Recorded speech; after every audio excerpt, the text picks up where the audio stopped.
The phone rang at exactly 7:30, same as it had every Tuesday morning for the past 3 weeks.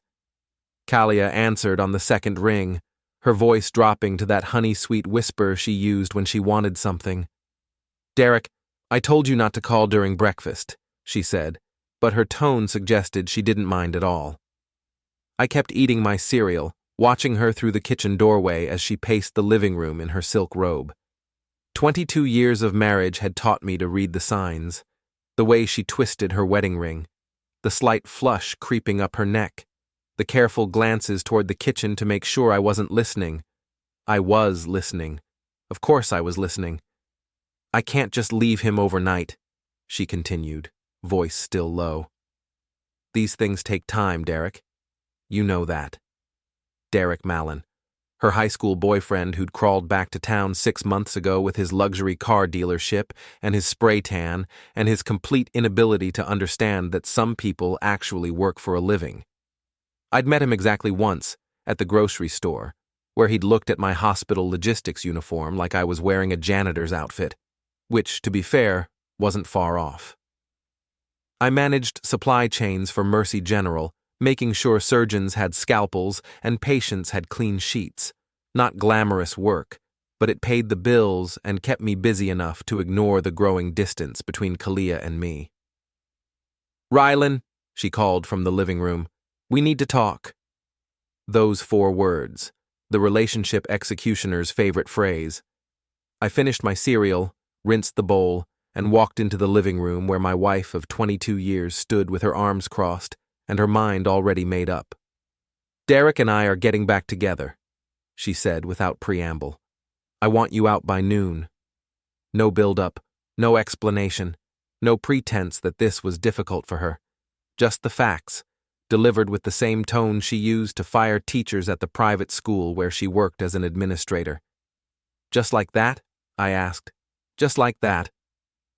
She walked to the kitchen counter and picked up my wallet, holding it out to me like a consolation prize. "I've already changed the locks. The joint account has been transferred to my name only. There's about $40 in here, which should get you a motel room for the night." I took the wallet, feeling the thin stack of bills inside. 22 years reduced to $40, and whatever clothes I could stuff into a suitcase. "The house is in both our names," I said. "Was. I had the papers drawn up last week. You signed them without reading, remember? When you were watching that football game?" I remembered. She'd brought me a stack of what I thought were insurance documents, chattering about policy updates while the Patriots were driving toward the end zone. I'd signed them without looking, trusting my wife of 22 years to handle the paperwork. Stupid. Incredibly, monumentally stupid. "What about the truck?" I asked. "Repossessed this morning. Turns out you were 3 months behind on payments." She smiled, and it wasn't a nice smile. "I stopped making them in March." The garage door stood open, revealing an empty space where my Ford F-150 had been parked since last night. I'd driven that truck for 8 years, never missed a payment in my life. But if Kalia had access to the joint account and had stopped the automatic payments. "You planned this," I said. "Of course I planned this. Did you think I'd just wake up one morning and decide to throw away 2 decades on a whim?"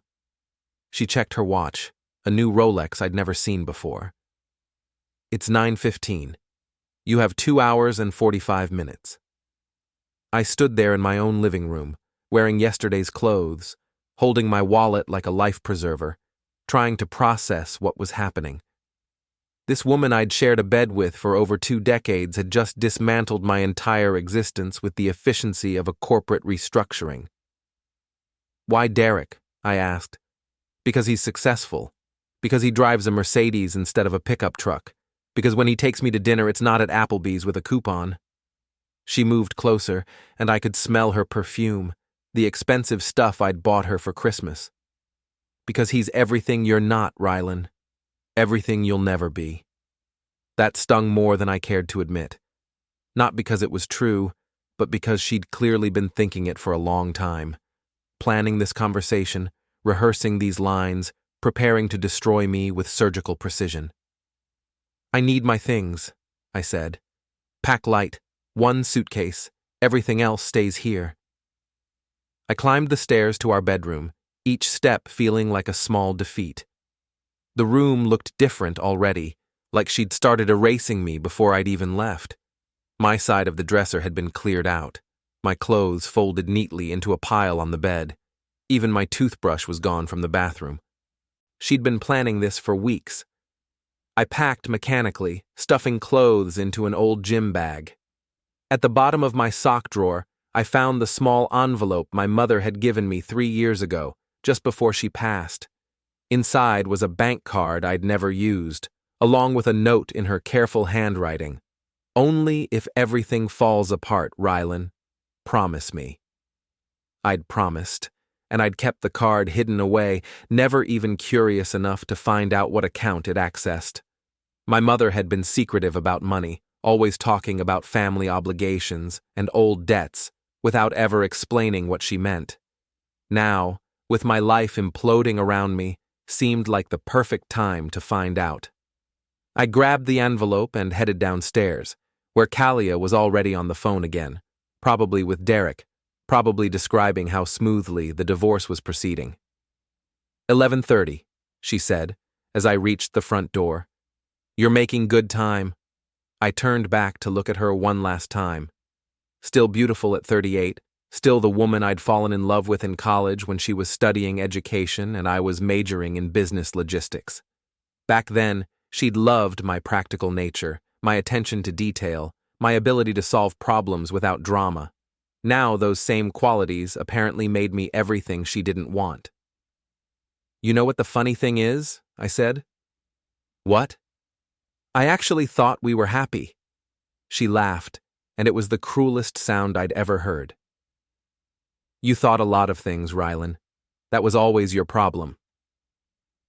I walked out of my house for the last time, climbed into my borrowed Honda Civic that belonged to my coworker Jimmy, and drove straight to First National Bank of Maine, the old brick building downtown where my family had done business for 3 generations.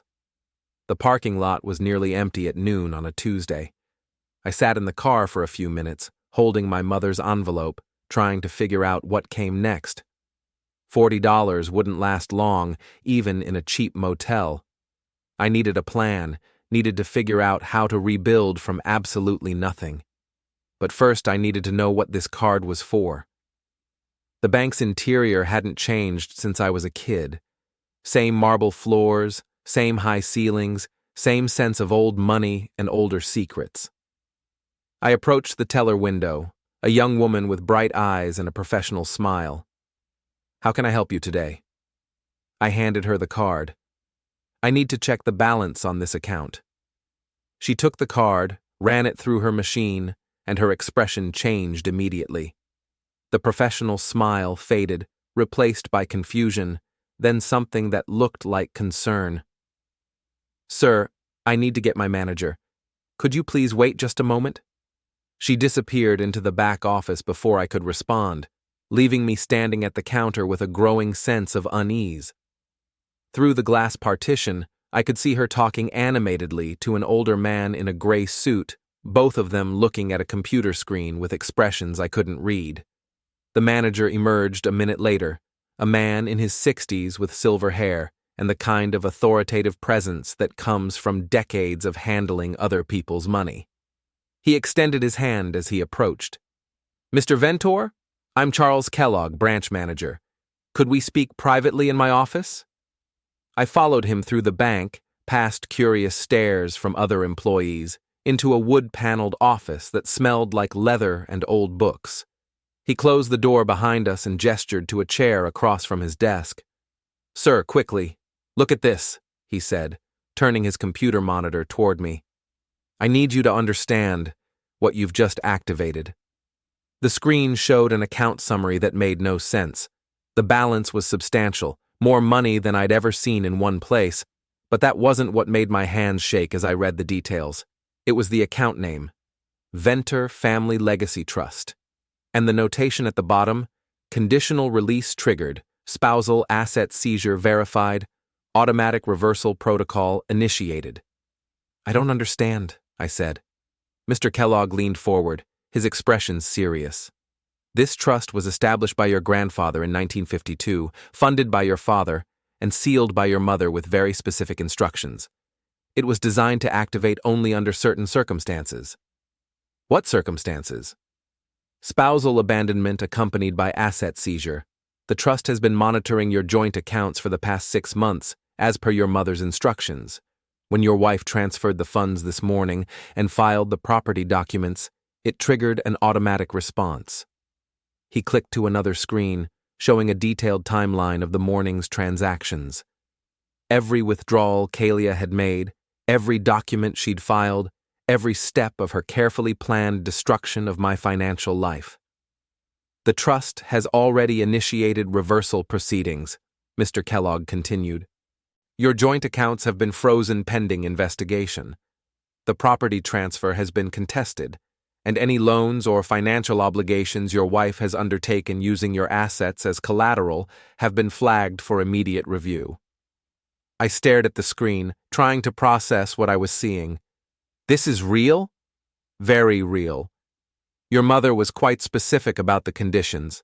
She said, and I quote, "If someone tries to take everything from my son, make sure he has the tools to take everything back." A new window popped up on the screen, showing a series of options: contest withdrawals, freeze spousal assets, initiate asset recovery, and full financial audit. What happens if I select these options? Every transaction your wife has made using jointly held assets will be reversed. Her access to any accounts, properties, or loans tied to your marriage will be immediately suspended, and anyone who has co-signed financial agreements with her today will find themselves under scrutiny. I thought about Derek, probably celebrating his victory right now, probably already planning how to spend the money Kalia had stolen from our joint account. The money she'd used to pay for lawyers, to file documents, to systematically destroy my life. How long will this take? It's already started. The beauty of your mother's arrangement is that it's completely automated. The trust has been monitoring and documenting everything for months. By the time your wife realizes what's happening, it will be too late to stop. I looked at the options on the screen, each one representing a different level of financial warfare. Kalia had thrown me out with $40 in a suitcase, confident that she'd left me with no way to fight back. She'd been wrong. I want to activate all of them, I said. Mr. Kellogg nodded and began clicking through the options. Your mother also left you this, he said, handing me a sealed envelope with my name written in her familiar handwriting. I opened it and read, Rylan, if you're reading this, someone has tried to take everything from you. Your grandfather built this family from nothing, and your father made sure we'd never have nothing again. I've made sure you'll never be helpless. The trust will handle the legal aspects, but the rest is up to you. Don't just survive this, son. Win it. Mom. I folded the letter and put it in my pocket, feeling something I hadn't felt since walking out of my house this morning. Hope. There's one more thing, Mr. Kellogg said. The trust includes a provision for immediate living expenses and legal representation. You won't be staying in a motel tonight, Mr. Ventor. My phone buzzed with a text message from Kalia. Hope you enjoy being homeless. Derek and I are celebrating at the country club tonight. Don't call. I showed the message to Mr. Kellogg, who smiled grimly. I don't think she'll be celebrating for long, he said. By 3 o'clock that afternoon, I was sitting in the Cliff's Edge bar, nursing a beer and trying to process the fact that my entire life had changed twice in the span of 6 hours. The bar was exactly what it sounded like, a working-class dive perched on the edge of town, where hospital orderlies and construction workers came to complain about their bosses and their wives. Today, I was complaining about my wife to Victor Reeves, the bartender who'd been listening to sob stories for the better part of 20 years. Victor was an ex-cop who'd retired early after taking a bullet in the leg during a domestic dispute call. Now he served drinks and dispensed wisdom in equal measure. So, let me get this straight, Victor said, wiping down a glass with practiced efficiency. Your wife throws you out, takes your money, and claims the house. But your late mother left a secret trust fund that's already pushing back? That's the simplified version, yeah. And you're sitting here drinking instead of watching the fireworks? I checked my phone. No messages from Kalia, which probably meant she hadn't discovered the frozen accounts yet. Mr. Kellogg said it would take a few hours for everything to process. Something about banking protocols and verification procedures. Banking protocols, Victor snorted. In my experience, the only thing banks move fast for is foreclosures and overdraft fees. The bar's front door opened, and Mrs. Adams shuffled in, all 78 years of her wrapped in a floral house dress and righteous indignation.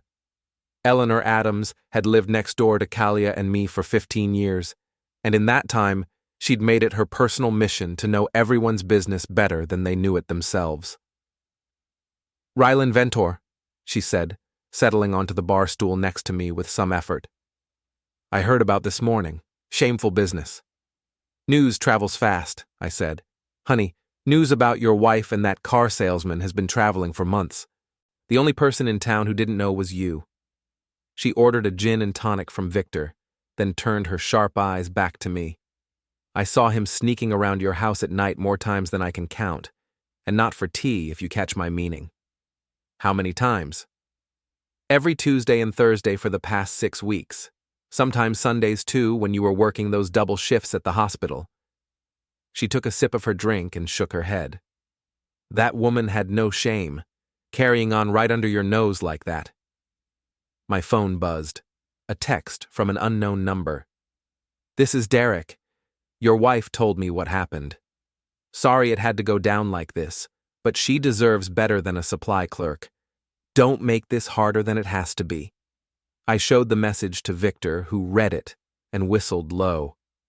"Guy's got some nerve," he said.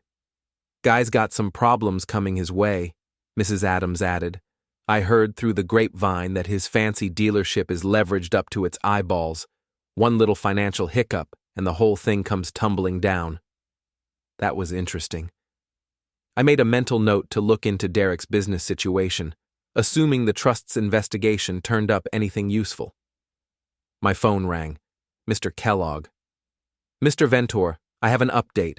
The account freezes have been processed, and we've identified several irregularities that you should know about." "What kind of irregularities?" "Your wife withdrew $37,000 from your joint savings this morning and immediately transferred it to an account belonging to Derek Mallon.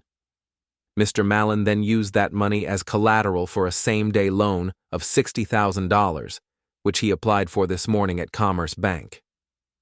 I stepped outside the bar for privacy. "He took out a loan using my money as collateral?" "Technically, he used your wife's money as collateral, but since those funds were obtained through contested asset seizure, the loan is now flagged for review. Commerce Bank has been notified of the situation." "What does that mean for Derek?" "It means his loan is frozen pending investigation.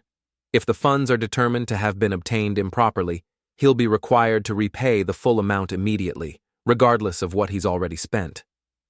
I thought about Derek's text message, his casual assumption that he'd won, his complete confidence that I was too powerless to fight back. "There's more," Mr. Kellogg continued. "We've discovered that your wife has been systematically moving assets for the past 3 months. The house transfer, the truck repossession, even the utility bills. Everything was carefully timed to leave you with no resources and no legal recourse." "Except she didn't know about the trust." "Exactly.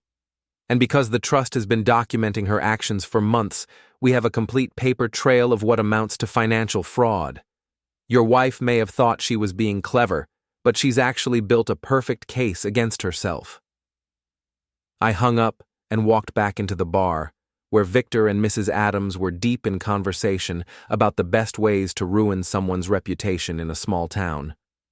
"The key," Mrs. Adams was saying, "is to make sure everyone knows the truth before the lies have time to spread. Once people start talking, it's impossible to control the narrative." "What kind of truth?" I asked, sitting back down. The kind that makes people understand exactly what your wife and her boyfriend have been up to. She pulled out her phone, an ancient flip model that she wielded with surprising expertise. I may be old, but I know how to work the telephone tree. By tomorrow morning, everyone in town will know the real story. What real story? That Kalia Ventor threw out her husband of 22 years for a sleazy car salesman who's been sneaking around like a teenager. That she stole money from their joint account to fund her little love affair. That she's been planning this betrayal for months while you were working double shifts to pay the bills. Victor nodded approvingly. Eleanor's got a point. In a town this size, reputation is everything. You destroy someone's reputation, you destroy their life. My phone buzzed again. Another text from Derek. Kalia and I are at the country club. Thought you should know we're making it official tonight. She's finally with someone who can take care of her properly. I showed the message to my companions, and Mrs. Adams made a disgusted sound. Country club, she muttered, like he's some kind of high society gentleman instead of a used car salesman with delusions of grandeur. Actually, I said, remembering something Mr. Kellogg had mentioned, I don't think he'll be feeling very high society for much longer. I called Mr. Kellogg back. I need to know more about Derek Mallon's financial situation. Mrs. Adams says his dealership is heavily leveraged. I can't share specific details about another customer's accounts, but I can tell you that the loan he took out this morning was described as emergency operating capital for his business. That suggests cash flow problems. And now that loan is frozen? Completely frozen. He can't access the funds, and he's still obligated to repay the original amount. If he was counting on that money to meet payroll or pay suppliers, he's in trouble. Significant trouble, and if word gets out that his dealership is having financial difficulties, it could trigger a cascade effect with his other creditors. I hung up and turned to Mrs. Adams. How would you feel about making a few more phone calls? I think the people of this town should know that Derek Mallon's business might not be as stable as it appears. Her eyes lit up with the prospect of spreading truly damaging gossip. Honey, I thought you'd never ask. Over the next hour, Mrs. Adams worked her phone like a conductor leading an orchestra. She called her sister, who called her daughter, who called her book club, who called their husbands, who called their co-workers. The story spread through town like wildfire. Derek Mallon's dealership was in financial trouble. He'd been caught having an affair with a married woman, and he'd used stolen money to try to save his failing business. By 6 o'clock, Victor's bar was packed with people wanting to hear the details firsthand. I found myself at the center of a sympathetic crowd, everyone eager to share their own stories about Derek's sleazy sales tactics and Kalia's increasingly snobbish behavior over the past few months. I always knew something was off about that guy, said Jimmy Patterson, my co-worker from the hospital. Tried to sell me a car last month, kept talking about payment flexibility and creative financing options. Now I know why. And your wife, added Sarah Chen, a teacher from Kalia's school. She's been acting like she's too good for the rest of us lately, making comments about people's clothes, their cars, their houses, like she forgot where she came from. My phone rang. Kalia. The bar fell silent as I answered. What have you done? She screamed, her voice shrill with panic. The bank says our accounts are frozen. They won't tell me why. I didn't do anything, I said truthfully. I just went to the bank to check on something my mother left me. This is your fault somehow. I know it is. Derek's loan got rejected, and now he's saying it's because of some problem with the collateral I provided. Sounds like a Derek problem to me. Fix this, Rylan. I'm warning you. Or what? You'll throw me out of my house? Steal my money? Take my truck? I looked around the bar at the faces watching me, all of them clearly enjoying the show. I think you already played those cards. You have no idea what you're messing with, she snarled. Derek has connections, important people. He can make your life very difficult. My life is already difficult thanks to you. But here's the thing. It's about to get a lot better. Can you say the same? She hung up without answering. The bar erupted in cheers and applause. Victor poured me another beer on the house. Mrs. Adams patted my shoulder approvingly. That's how you handle a bully, she said. You hit them where it hurts most, their wallet and their reputation. My phone buzzed with a text from Derek. You think you can play games with me? I know people in this town. I can destroy you. I showed the message to Victor, who laughed. Destroy you? Son, you're sitting in a bar full of people who work for a living, surrounded by folks who've known your family for generations. What's he going to do? Refuse to sell you a car? But even as I laughed along with the crowd, I could feel something darker building inside me. Kalia and Derek had tried to destroy my life with cold, calculated precision. They'd planned this betrayal for months, systematically dismantling everything I'd built while I worked extra shifts to support us. The trust fund was handling the financial retaliation automatically, but that felt too clean, too distant. I wanted them to understand, on a personal level, what it felt like to have your life torn apart by someone you trusted. I wanted them to feel as helpless as I'd felt this morning, standing in my own living room with $40 and a suitcase. And thanks to Mrs. Adams and her telephone tree, I was starting to get ideas about how to make that happen. Victor, I said, what do you know about Derek's car collection? You mean those classic cars he keeps in the garage behind the dealership? He's always bragging about them to anyone who'll listen. Why? Just curious about his security setup. You know, as someone who works in logistics, I'm always interested in how people protect valuable assets. Victor grinned, understanding immediately what I wasn't saying directly. Well, as an ex-cop, I can tell you that most small-town businesses rely more on reputation than actual security, especially businesses run by people who think they're too important to worry about consequences. Mrs. Adams leaned closer. Are you thinking what I think you're thinking? I'm thinking that Derek and Kalia have been playing dirty for months. Maybe it's time someone showed them what dirty really looks like. The next morning, I woke up in a hotel room that didn't smell like mildew and despair. The trust had covered the cost of a decent place to stay while I figured out my next moves, and for the first time in 24 hours, I felt like I might actually survive this. My phone showed 6 missed calls from Kalia and 3 from Derek. I didn't bother listening to the voicemails. Instead, I called Mr. Kellogg to get an update on the financial situation. Good morning, Mr. Ventor. I have some interesting developments to report. I'm listening. First, your wife attempted to access the frozen accounts at 3 different banks yesterday evening.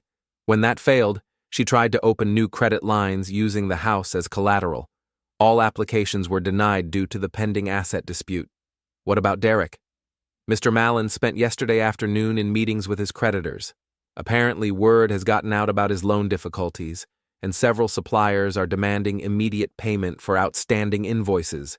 His dealership is effectively operating on a cash-only basis as of this morning. I thought about Mrs. Adams and her telephone tree, spreading the word about Derek's financial troubles to anyone who would listen. In a small town, that kind of gossip could be more damaging than any legal action. There's something else, Mr. Kellogg continued. We've discovered that your wife has been in contact with a divorce attorney for the past 6 weeks. She filed preliminary paperwork yesterday claiming that you've been hiding assets and planning to leave her destitute. She's claiming I was hiding assets? The irony is not lost on me. Unfortunately, her attorney is apparently unaware of the trust situation because the filing requests an emergency hearing to prevent you from moving any additional funds. When is this hearing? Tomorrow morning, 9 a.m. at the county courthouse. You'll need legal representation. The trust covers that, right? Absolutely. I've already contacted Harrison, Webb, and Associates. They're the best family law firm in the state, and they're very eager to take your case. After hanging up with Mr. Kellogg, I drove to the cliff's edge for breakfast. It was early enough that the morning crowd was mostly construction workers and hospital staff grabbing coffee before their shifts. I was surprised to find Mrs. Adams already there, holding court at a corner table with 3 other women I recognized from the neighborhood. Rylan, she called out, come join us. We were just discussing yesterday's developments. I grabbed a cup of coffee and sat down with what appeared to be an informal council of war. Mrs. Adams introduced the other women, Betty Morrison, who worked at the courthouse, Linda Hayes, who ran the local real estate office, and Carol Stevens, whose husband owned the biggest construction company in town. "We've been comparing notes," Mrs. Adams said, "and the picture that's emerging is quite interesting." Betty leaned forward conspiratorially. "I saw the preliminary divorce filing yesterday. Your wife is claiming you've been emotionally abusive and financially controlling for years. That's ridiculous." "Of course it is. But here's the interesting part. She's also claiming that you forced her to quit her job and become financially dependent on you." Linda laughed. "Forced her to quit? She's been bragging for months about her promotion to head administrator, making jokes about how she earns more than you do now." "And the financial controlling part is rich," Carol added. "My husband did some work on your house last year, remember? Kalia was the one making all the decisions, choosing the most expensive options for everything. You barely said a word during the whole process." I remembered that renovation project. Kalia had insisted on upgrading the kitchen and bathrooms, spending nearly $30,000 on what she called necessary improvements.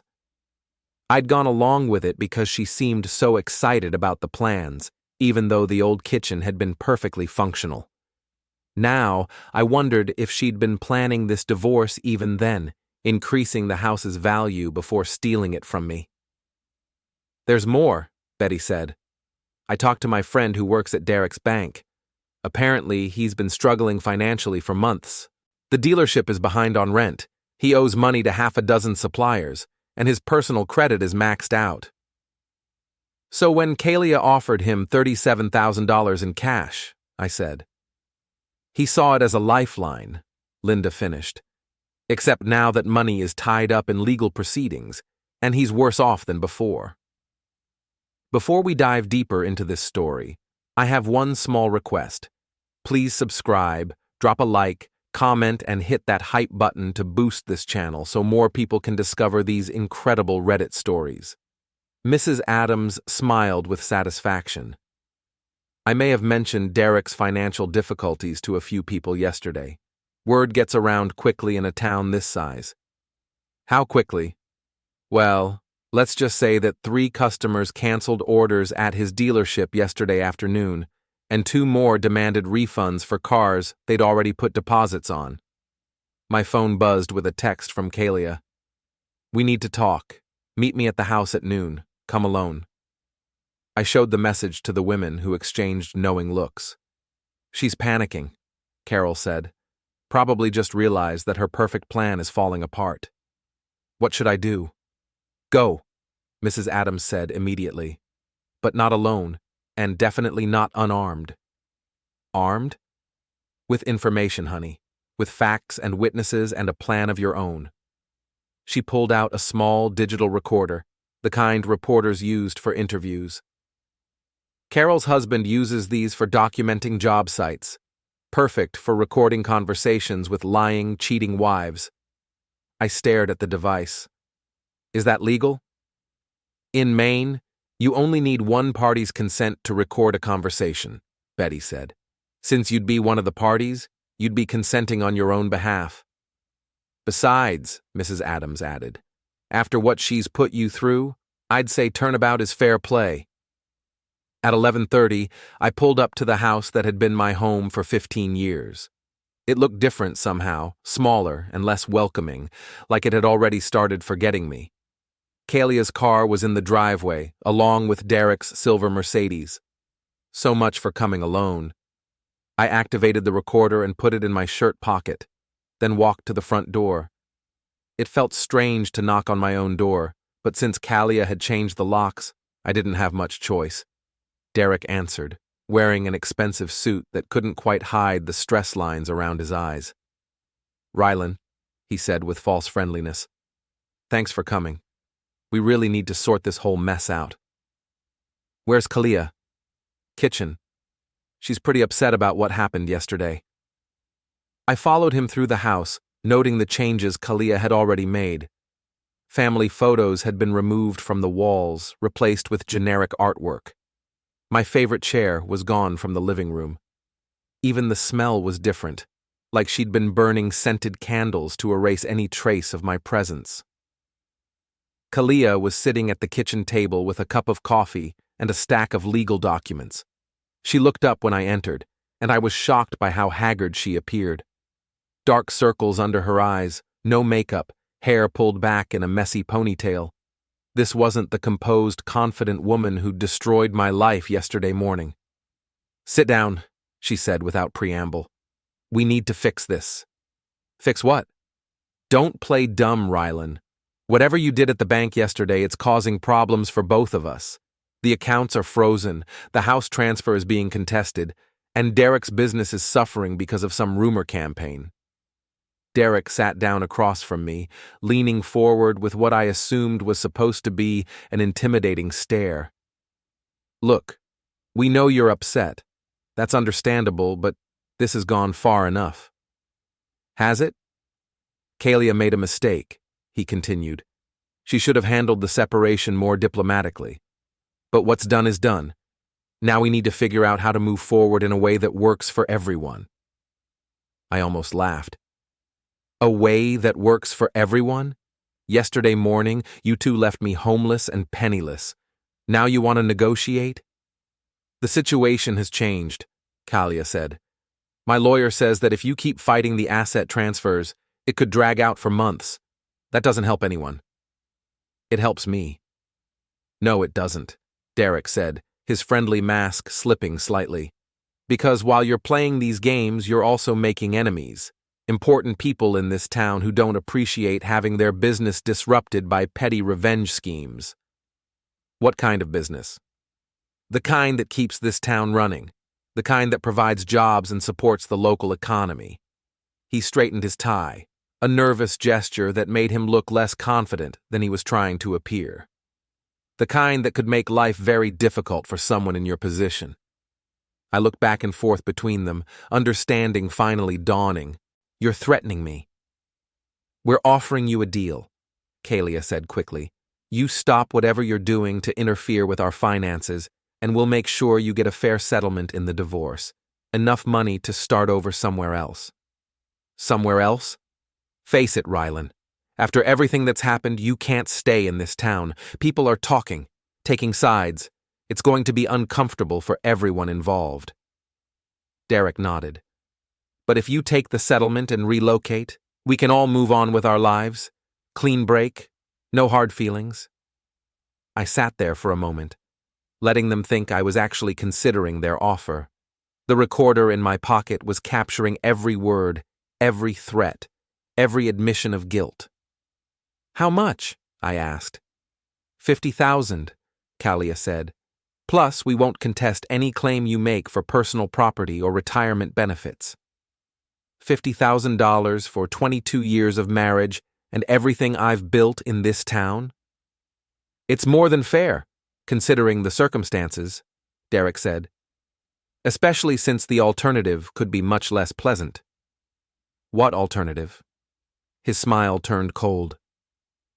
"Small towns can be tough places for people who don't fit in, people who cause problems or make waves. Jobs become hard to find. Services become unavailable. Life gets complicated." "You're threatening my job?" "I'm explaining reality," Derek said. "I have friends on the hospital board, business relationships that go back years. One word from me about your unstable behavior during this divorce, and your employment situation could become very tenuous." I stood up slowly, making sure to keep my voice level and clear for the recording. "So let me make sure I understand this correctly. You want me to accept $50,000 in exchange for giving up all claims to the house, the savings account, and my retirement benefits. And if I don't agree, you'll use your connections to get me fired and drive me out of town." "That's a very dramatic way to put it," Kalia said. "But accurate?" Derek shrugged. "Like I said, I'm just explaining how things work around here." "Interesting." I headed toward the door. "I'll need some time to think about it." "Don't take too long," Kalia called after me. "The longer this drags out, the more complicated it gets for everyone." I walked out of my former house, climbed into my borrowed car, and drove straight to the law office of Harrison Webb and Associates. The building was impressive, all glass and steel in the heart of downtown, the kind of place that charged by the minute and won cases through superior firepower. Jennifer Harrison herself met me in the lobby, a sharp-eyed woman in her 50s who radiated competence and barely controlled aggression. She led me to a conference room overlooking the town square and listened without interruption as I played the recording of my conversation with Kalia and Derek. When it finished, she sat back in her chair and smiled like a shark sensing wounded prey. "Mr. Ventor, this is exactly the kind of case I live for. Because they threatened me? Because they're idiots who just handed us everything we need to destroy them in court." She replayed a section of the recording, highlighting Derek's threats about my job and his admission of having business relationships that he could leverage against me. Extortion, intimidation, conspiracy to interfere with employment. Your wife's boyfriend just committed about 6 different crimes on tape. What does that mean for tomorrow's hearing? It means your wife is about to discover that filing false claims and making threats through intermediaries is a very expensive mistake. Jennifer's smile grew wider. It also means that Mr. Mallon is about to learn that threatening people with powerful legal representation is the fastest way to find yourself on the wrong end of a lawsuit. What kind of lawsuit? Civil rights violation, intentional infliction of emotional distress, conspiracy to commit fraud. I'm thinking we start with those and see what else we can dig up. She made notes on a legal pad, her pen moving with predatory efficiency. Tell me more about this trust fund that's been freezing their assets. I explained the situation with my mother's legacy trust, the automatic reversal protocols, and the documentation of Kalia's systematic asset seizure. Jennifer listened with growing excitement, occasionally asking for clarification or requesting copies of specific documents. "This is beautiful," she said when I finished. "Your mother essentially set up a legal trap that your wife walked right into. Every move she made to steal from you has been documented and flagged as fraudulent. The trust has already done half our work for us. So what happens now? Now we go on the offensive. Tomorrow's hearing was supposed to be about preventing you from hiding assets. Instead, it's going to be about your wife's systematic fraud and her boyfriend's criminal threats." Jennifer stood up, gathering her notes with obvious satisfaction. "Mr. Ventor, by the time I'm finished with them, they're going to wish they'd never heard your name." As I left the law office, my phone buzzed with a text from Derek. "Hope you make the right choice. It would be a shame if this got any uglier." I forwarded the message to Jennifer Harrison, along with a note. "More evidence for tomorrow." Her response came back immediately. "Perfect. Keep them talking. The more threats they make, the more money this case is worth." For the first time since this nightmare began, I felt like I was the one holding all the cards. The courthouse was packed the next morning. Word had spread through town about the hearing, and it seemed like half the population had decided to attend what they probably expected to be a routine divorce proceeding. I spotted Mrs. Adams in the 3rd row, flanked by her informal intelligence network. Victor was there too, along with several co-workers from the hospital and what looked like most of Derek's former customers. Kalia sat at the plaintiff's table with her attorney, a nervous-looking man in an ill-fitting suit who kept checking his watch like he had somewhere else to be. She was dressed conservatively, playing the role of wronged wife, but I could see the tension in her shoulders. Derek wasn't in the courtroom, which struck me as odd until I remembered Jennifer's comment about criminal threats. Maybe his own lawyer had advised him to stay away. Judge Patricia Walters called the court to order at exactly 9 a.m. She was a no-nonsense woman in her 60s, known for running an efficient courtroom and having little patience for dramatic theatrics. "This is a hearing on the emergency motion filed by Mrs. Kalia Ventor requesting immediate asset protection and spousal support," Judge Walters announced. "Mrs. Ventor, your attorney may proceed." Kalia's lawyer, whose name I learned was Thomas Briggs, stood up and launched into what sounded like a rehearsed speech about emotional abuse, financial control, and my alleged attempts to hide marital assets. He painted a picture of me as a manipulative husband who had systematically isolated Kalia and was now trying to leave her destitute. It was a compelling performance, if you didn't know the actual facts. When Briggs finished, Judge Walters turned to Jennifer Harrison. "Ms. Harrison, your response?" Jennifer stood up with the confidence of someone holding a royal flush in a poker game. "Your Honor, I'd like to begin by playing a recording that was made yesterday during a meeting between my client and the plaintiff." Briggs jumped up. "Objection! We weren't notified of any recording." "The recording was made legally under Maine's one-party consent law," Jennifer replied smoothly. "And since it directly contradicts the claims made in the plaintiff's motion, I believe it's highly relevant to these proceedings." Judge Walters considered for a moment. "I'll allow it, but keep it brief." Jennifer activated a portable speaker and played the key sections of yesterday's conversation. Kalia admitting the separation was planned, Derek's threats about my job, and their offer to pay me to leave town. The courtroom was silent, except for the sound of their voices, clear as day, destroying every claim in the emergency motion.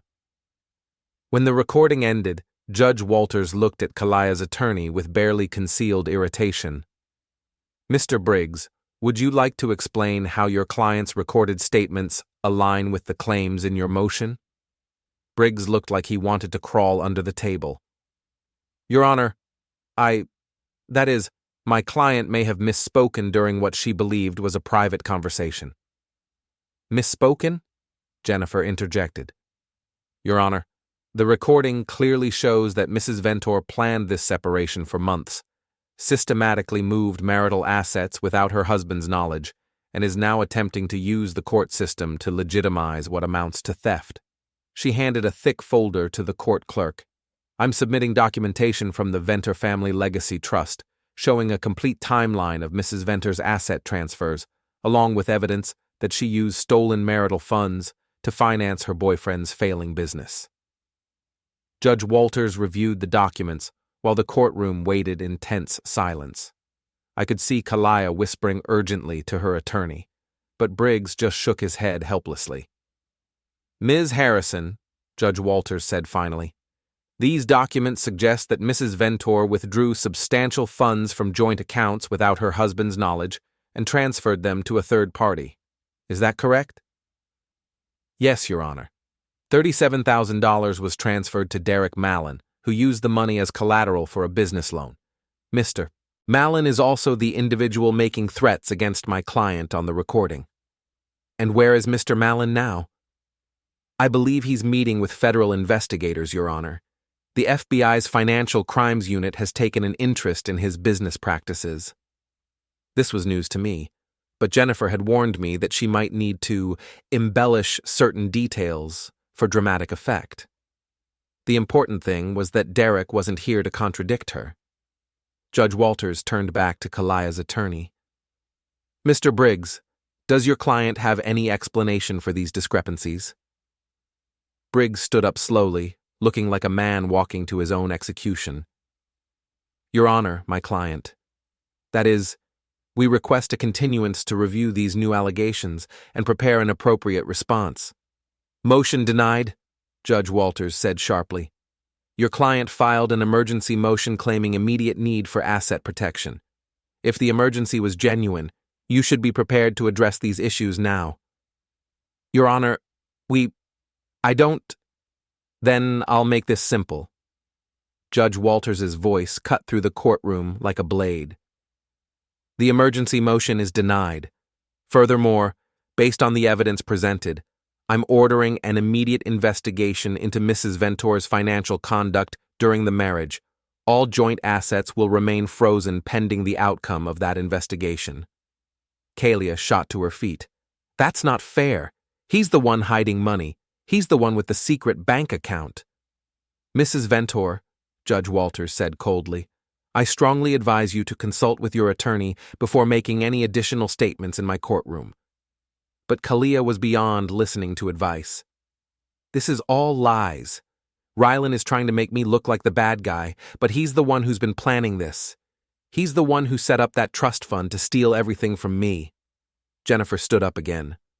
Your Honor, I'd like to submit additional evidence regarding the trust fund Mrs. Ventor just referenced. She handed another folder to the clerk. These are the original trust documents, established by my client's grandfather in 1952 and administered by his mother until her recent passing. The trust was specifically designed to protect family assets in the event of spousal abandonment or asset seizure. Judge Walters reviewed the documents with obvious interest. So this trust has been in existence for over 70 years? Yes, Your Honor.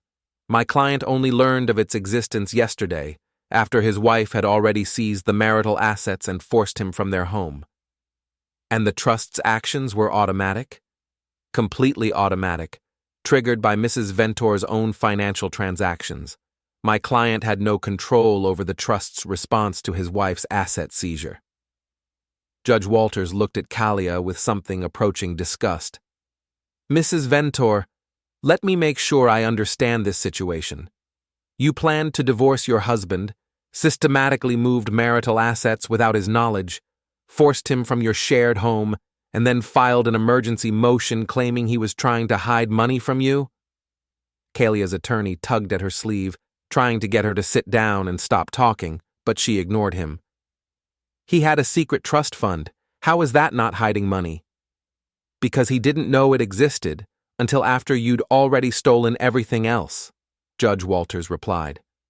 And because the trust only activated in response to your own actions. She turned to Jennifer. Ms. Harrison, what is your client seeking in terms of relief? Complete reversal of all asset transfers made without his knowledge, return of the marital home, and damages for emotional distress and financial harm. We're also requesting that the court refer this matter to the district attorney for potential criminal charges. Criminal charges? Briggs squeaked. Fraud, theft, conspiracy, and extortion, Jennifer listed calmly. All documented on the recording you just heard. Judge Walters nodded slowly. I'm granting Mr. Ventor's requests. Mrs. Ventor, you have 48 hours to return all marital assets to their original status. The house deed will be restored to joint ownership, and you will provide a complete accounting of all funds transferred to third parties. But I don't have the money anymore, Kalia protested. Derek used it for his business. Then you'll need to get it back from Derek, won't you? Judge Walters replied. And if you can't, you'll be personally liable for the full amount, plus damages. She banged her gavel. This hearing is adjourned. Mrs. Ventor, I strongly suggest you retain new legal counsel, because Mr. Briggs appears to be in over his head. The courtroom erupted in murmurs and whispers as people filed out. I caught sight of Mrs. Adams giving me a thumbs up, and Victor nodded approvingly from across the room. Kalia remained seated at the plaintiff's table, staring at the judge's bench like she couldn't quite process what had just happened. Her attorney was packing his briefcase with obvious haste, probably already planning his withdrawal from the case. Jennifer gathered her files with obvious satisfaction. That went better than I expected. What happens now? Now we wait for them to make their next mistake, because trust me, they will. She handed me a business card. Call me if they try to contact you directly, and whatever you do, don't meet with them alone again. As we walked out of the courthouse, my phone buzzed with a text from Derek.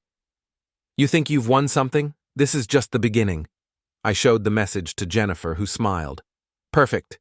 He just violated a court order by contacting you directly. I'll file a motion for contempt this afternoon. Court order? Judge Walters issued a no-contact order as part of her ruling. Neither your wife nor her boyfriend is supposed to communicate with you except through attorneys. Jennifer's smile grew wider. Apparently Derek isn't as smart as he thinks he is.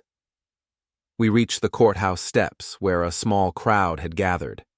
I recognized several faces from the cliff's edge, along with some of Derek's former customers and a few reporters from the local newspaper. Mr. Ventor, called out one of the reporters, do you have any comment on today's proceedings? I thought about everything Kalia and Derek had put me through, all the careful planning and calculated cruelty they'd used to try to destroy my life. Then I thought about my mother's trust fund, waiting all these years for exactly this moment.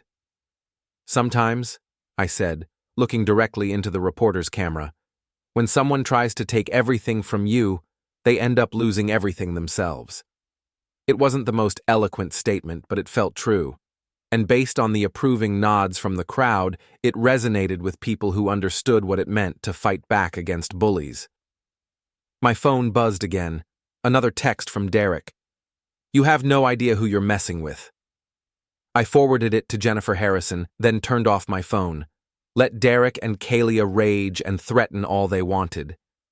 The law was on my side now, and they were about to discover that some fights aren't worth picking, especially when your opponent has been planning for this battle a lot longer than you have.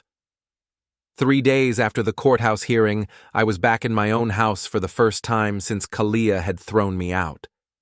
The locks had been changed back. The deed had been restored to joint ownership, and Judge Walters had given me exclusive occupancy pending the final divorce settlement. It felt strange being there alone. 22 years of shared space, and now every room echoed with emptiness. Kalia had taken most of her personal belongings, but she'd left behind reminders of our life together. Wedding photos she'd apparently forgotten about, books we'd bought together, the coffee mug I'd given her for our 10th anniversary. I was boxing up these remnants when my phone rang. Jennifer Harrison. "I have updates," she said without preamble. "Good ones, from your perspective." "I'm listening." First, Derek Mallon's dealership filed for bankruptcy this morning. Apparently, word about his financial difficulties spread faster than he could contain it. 3 major suppliers pulled their contracts, his floor plan financing was revoked, and the property owner is evicting him for non-payment of rent. I felt a surge of satisfaction. Derek's threats about his connections and important friends had turned out to be as empty as his business accounts. What about Kalia? She's retained new counsel, but they're advising her to settle rather than fight. The evidence against her is overwhelming, and her former attorney has filed a motion to withdraw from the case, citing irreconcilable differences with his client. Translation? Translation. She lied to him about the facts, and he doesn't want to be sanctioned for filing false documents. Jennifer's voice carried a note of professional satisfaction. Her new lawyer called this morning to discuss settlement terms. What kind of terms? Complete financial surrender. She keeps her personal property and her car, you keep everything else. She's also agreed to pay restitution for the funds she transferred to Derek, plus your legal fees. I thought about the $50,000 she'd offered me to disappear quietly. Now, she was facing the loss of everything, plus additional financial penalties. There's more, Jennifer continued. The district attorney's office has decided to pursue criminal charges against both of them. Derek for extortion and conspiracy, Kalia for fraud and theft. The recorded conversation you made was the key evidence they needed. Criminal charges? Nothing too serious. Probably plea bargains and community service rather than jail time. But it means they'll both have criminal records, which will make their lives significantly more complicated going forward. After hanging up with Jennifer, I drove to the cliff's edge for what had become my regular evening check-in with Victor and Mrs. Adams. The bar was busier than usual, with several familiar faces eager to hear the latest developments in what the local newspaper had dubbed the Ventor affair. "Rylan!" Mrs. Adams called out as I entered. Perfect timing. We were just discussing Derek's bankruptcy filing. I joined the informal gathering around her table, where the conversation was focused on the spectacular collapse of Derek's business empire. According to the assembled intelligence network, his dealership had been hemorrhaging money for months before Kalia's stolen funds had provided temporary relief. The man was leveraged to his eyeballs, reported Linda Hayes from the real estate office. 3 mortgages on his house, maxed out credit cards, and he owed money to every supplier in the state. Plus, added Carol Stevens, my husband says Derek hasn't paid his contractors in over 6 months. There are liens on everything he owns. Betty Morrison from the courthouse leaned forward conspiratorially.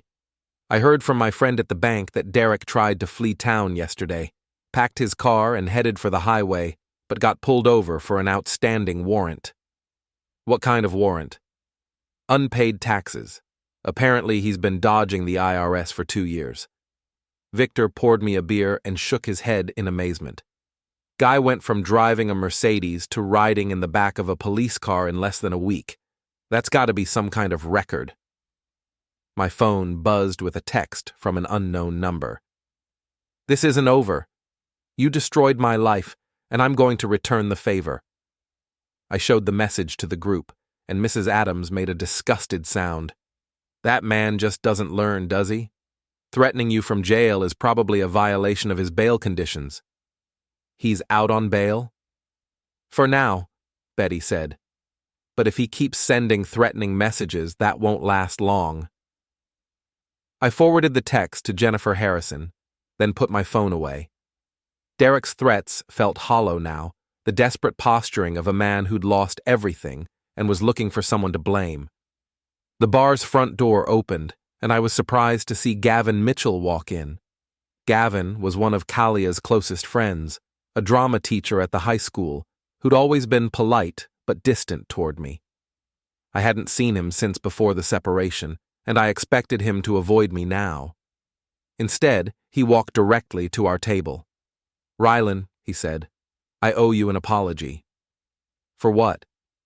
"For not warning you about what Kalia was planning. I've known about her affair with Derek for months, and I should have said something." Mrs. Adams gestured to an empty chair. "Sit down, honey. Tell us what you know." Gavin sat down reluctantly, looking uncomfortable but determined. "Kalia's been planning this divorce since last Christmas.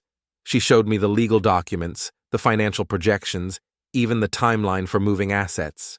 She thought it was all very clever." "You knew she was going to steal from me?" "I knew she was moving money around, but she convinced me it was just protecting herself in case you tried to hide assets first.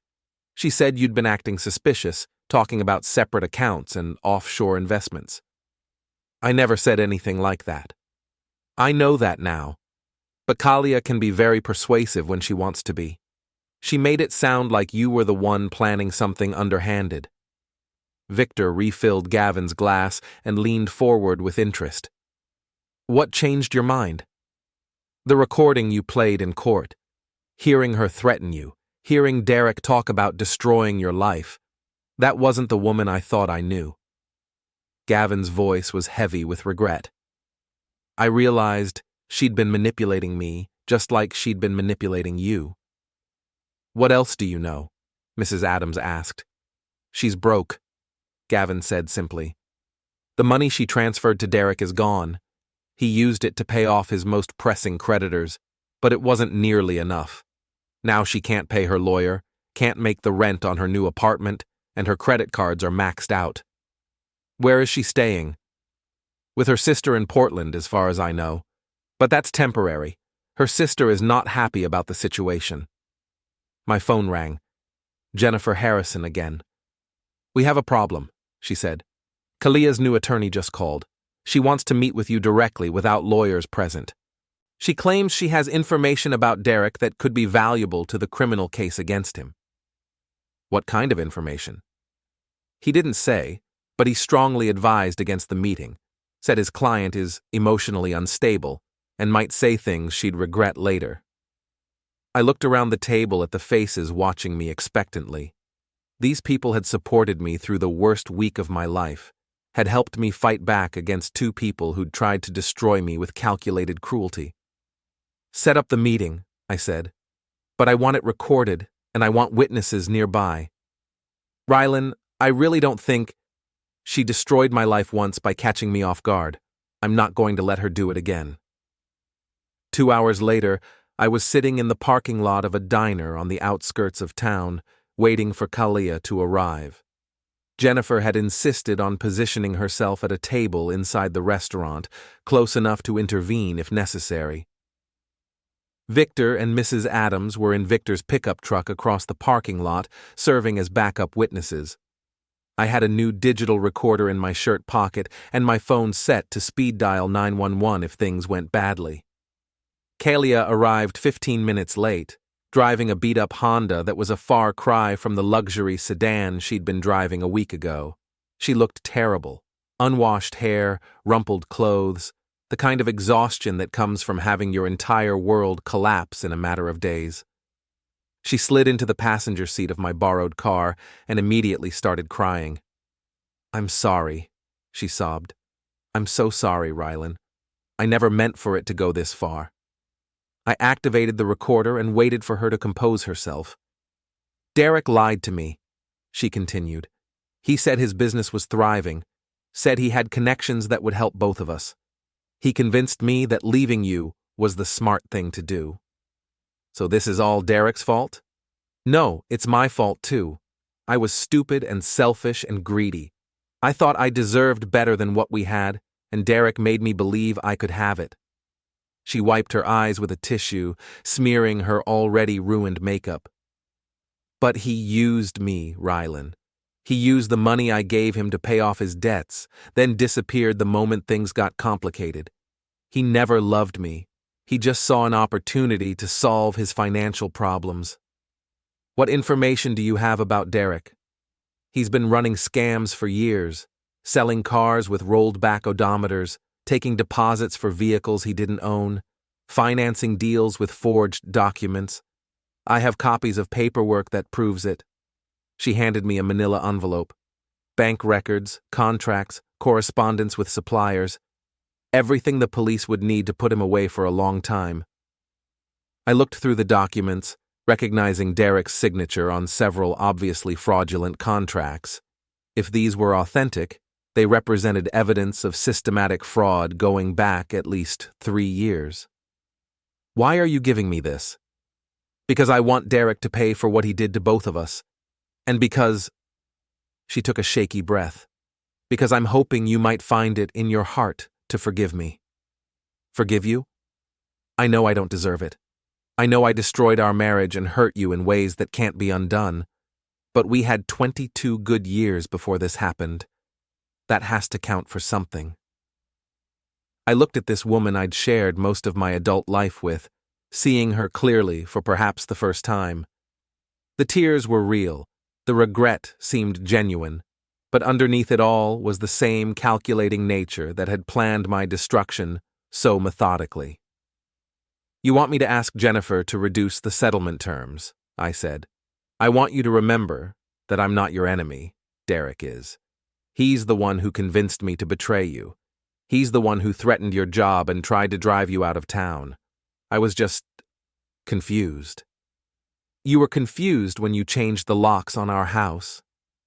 "I was scared. Derek said you'd try to fight the divorce, that you'd make things difficult. He said the only way to protect myself was to act first." "And you believed him?" "I wanted to believe him.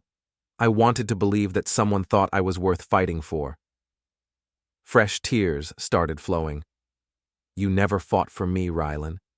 In 22 years, you never once made me feel like you couldn't live without me." That stung because it contained a grain of truth. I had taken our marriage for granted, had assumed that showing up and paying bills and being faithful was enough. I'd never been romantic or passionate or exciting, but I'd also never lied, cheated, or stolen from her. "What exactly are you asking for?" I said. "A chance to start over, not together. I know that's impossible now, but maybe we could handle the divorce like adults, without destroying each other completely." "You mean, without me destroying you completely?" "I mean, without either of us spending the next 5 years in court battles and criminal proceedings. We could both walk away from this and build new lives." I thought about the offer. It was tempting, in a way. The legal battles were expensive and time-consuming, and dragging out the conflict would keep me tied to Kalia and Derek for years to come. But then I remembered standing in my own living room a week ago, holding $40 and a suitcase, listening to my wife of 22 years tell me I was nothing without her. "No," I said. "Rylan, please." "You had a choice, Kalia.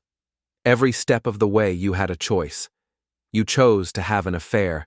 You chose to plan this betrayal for months. You chose to steal from our joint accounts and throw me out with nothing.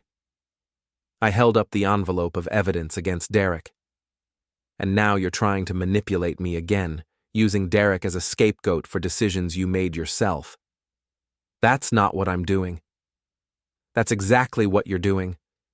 You're hoping that if you help me destroy Derek, I'll forget that you were the one who destroyed us first. She sat back in her seat, the tears stopping as quickly as they'd started. For a moment, I saw the real Kalia, the calculating, cold woman who'd dismantled my life with surgical precision. Fine, she said. I tried to do this the easy way. What's the hard way? The hard way is me telling everyone in town that your precious trust fund is built on laundered money from your grandfather's illegal gambling operations. The hard way is me proving that your family has been hiding criminal assets for 3 generations. I almost laughed. You're threatening me? After everything that's happened, you're still trying to threaten me? I'm telling you the truth. Your grandfather didn't make his money through legitimate business. He ran numbers for the Boston mob in the 1950s, and that trust fund is how your family cleaned the profits. Even if that were true, it was 70 years ago, and I had nothing to do with it. Maybe not, but how do you think it will look when the story hits the newspapers? Local hospital worker benefits from mob money. Think that will help your reputation around town? I activated my phone and called Jennifer Harrison. Jennifer, I need you to hear something. I put the phone on speaker and looked at Kalia. Go ahead. Repeat what you just told me about my grandfather. Kalia's eyes widened as she realized what I was doing. Hang up the phone, Rylan. Repeat your threat about going to the newspapers. I said hang up the phone. Jennifer's voice came through clearly. Mrs. Ventor, this is Jennifer Harrison, your husband's attorney. Are you attempting to extort my client? Kalia lunged for my phone, but I held it out of reach. She just threatened to make false statements to the media unless I agreed to reduce her settlement obligations. Mrs. Ventor, Jennifer continued, you are aware that extortion is a felony and that this conversation is being recorded? Kalia stopped struggling for the phone and slumped back in her seat. I didn't mean... I think this meeting is over, I said. I got out of the car and walked toward the diner, leaving Kalia sitting alone in the parking lot. Through the window I could see her crying again, but this time I felt no sympathy. Jennifer met me at the entrance, shaking her head in amazement.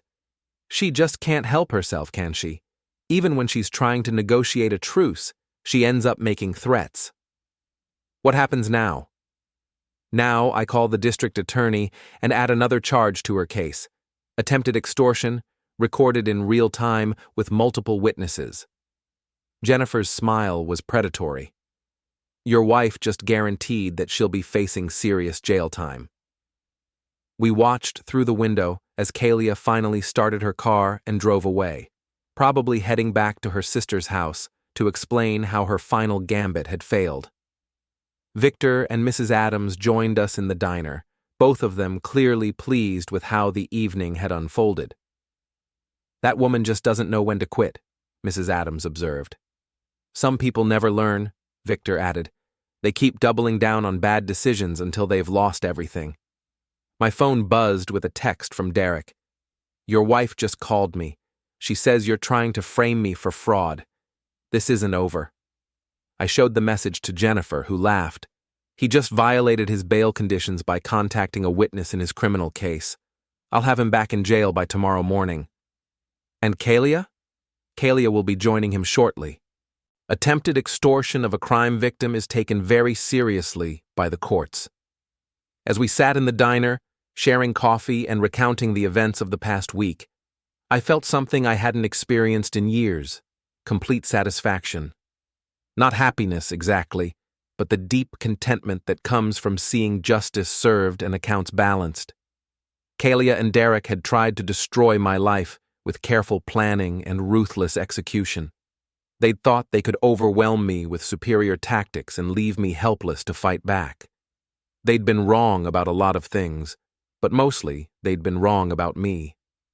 I wasn't the passive, defeated man they'd expected. I was my grandfather's grandson, my father's son, my mother's legacy. And when someone tried to take everything from me, I had the tools and the will to take everything back. The recording device in my pocket had captured Kalia's final threat, just as it had captured Derek's original extortion attempt. The evidence would ensure that both of them faced the full consequences of their actions.